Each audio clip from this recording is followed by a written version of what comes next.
5·4廣場係青島東部發展嘅一個新市區啦。喺呢一度啦，大家會見到好多現代化嘅城市景觀。而講到呢一區最具代表性嘅建築物，一定要講到我身後邊呢一個紅色雕塑《5月的風》，係象徵住5·4運動嘅民權力量。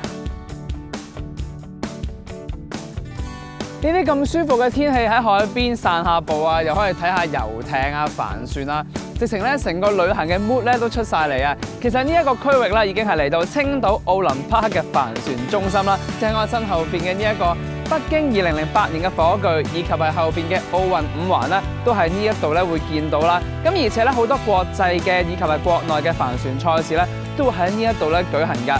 而且咧今日咧呢啲咁嘅天氣出海玩咧就最舒服啦。